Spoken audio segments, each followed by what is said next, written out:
I should be a fool, 28 degrees, but the mellowness keeps me so cool. Cafe Del Mar, this is the place I've searched for. Feels like I'm flying, no thing to die for. The heart of the island, the beats are high but still silent. The waves turn red in the sundown. Nightfall enters and I'm in a rundown.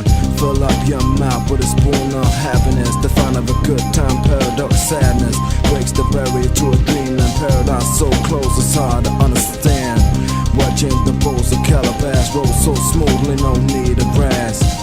Just wanna feel this forever and delay past me and let me dream away. Let me dream away. Dream away. Dream away.